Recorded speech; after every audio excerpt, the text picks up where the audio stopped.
Why is the court staying silent on Lively versus Wayfair? Imagine you've spent months, maybe years, preparing for the biggest performance of your life. You've memorized every line, hired the best crew, and even picked out the perfect outfit. The curtain is set to rise in a few weeks. But there's one tiny problem. The director hasn't told you which play you're performing yet. That is exactly the surreal, Twilight Zone reality currently facing the legal teams in the high-stakes battle of Lively versus Wayfair. We are sitting on the precipice of a May 18th trial date, and as of today, April 1st, 2026, the legal world is holding its collective breath. We are all asking the same thing. Where on earth is the order? It's the kind of suspense that would make Alfred Hitchcock proud, but for the attorneys involved, it's less of a thriller and more of a logistical nightmare. Why would a judge wait until the absolute 11th hour to decide which claims move forward? Is it a calculated move to force a settlement, or is the court simply buried under a mountain of Wayfair evidence?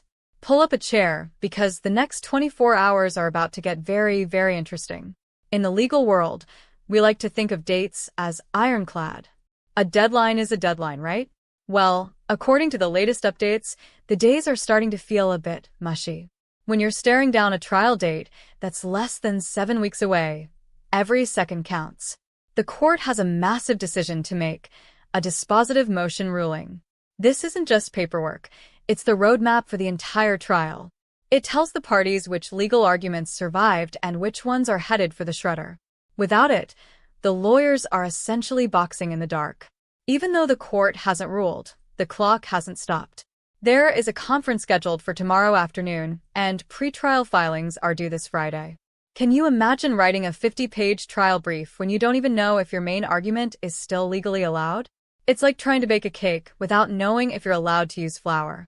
Does the judge expect the parties to just wing it, or is there a method to this madness? If you're wondering why the judge might be dragging their feet, look no further than the sheer volume of this case. Wayfair didn't just come to play. They came with a library. They've raised major concerns about the pretrial order issues, specifically pointing to the fact that Lively has presented over 1,000 pages of evidence and a list of more than 40 witnesses. From a judicial perspective, that is a Herculean amount of data to sift through. The judge has to decide how many of these witnesses are actually necessary, which pieces of evidence are redundant. How do we prevent this trial from turning into a 3-month-long free-for-all? Wayfair requested the upcoming conference specifically to complain about this evidence bloat. They want the court to trim the fat before they step into that courtroom. But if the judge hasn't issued the order yet, what exactly are they going to talk about tomorrow? So, how's the weather in Boston? Is it possible the judge is waiting for the parties to blink first? Judges love settlements. Trials are expensive, they consume public resources, and they are unpredictable. One of the most effective ways to encourage two stubborn parties to settle is to keep them in a state of high-pressure uncertainty.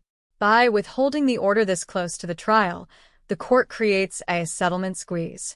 Think about it. If you're Lively, you might be worried the judge is about to throw out your best claims. If you're Wayfair, you might be worried the judge is about to let all 40 witnesses testify. When neither side knows where they stand, a middle ground settlement starts to look a lot more attractive than a risky trial. It's a game of chicken played at the highest level of the American legal system. The court wants an efficient resolution, and sometimes the best way to get that is to let the parties sweat it out until the very last second. But what if they don't settle? What happens to that May 18th date? While courts hate moving trial dates because they want to maintain a rocket docket, it happens all the time. In fact, many veteran attorneys have never had an original trial date actually stick. If the order doesn't come out today or tomorrow morning, the parties will likely walk into that conference and say, "Your Honor, we aren't ready. We don't know the claims, and we can't prep the witnesses." At that point, the judge has to check the calendar. And it's not just about this case. The court has hundreds of other civil matters and high-priority criminal cases to balance. If May 18th falls through, this trial could be pushed back months, or even a year.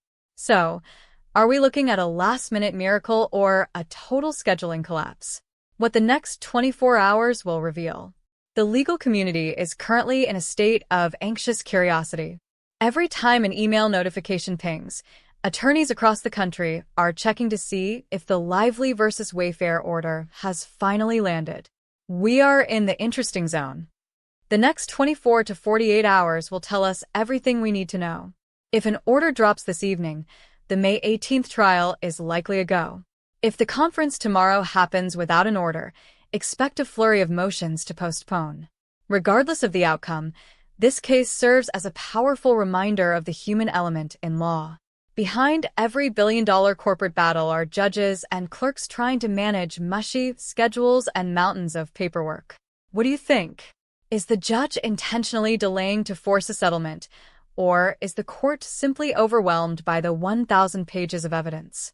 If you were the attorney for Lively, would you be panicking right now, or is this just another day in the office? Share your thoughts in the comments below. Do you think the May 18th date will hold, or are we looking at a summer trial?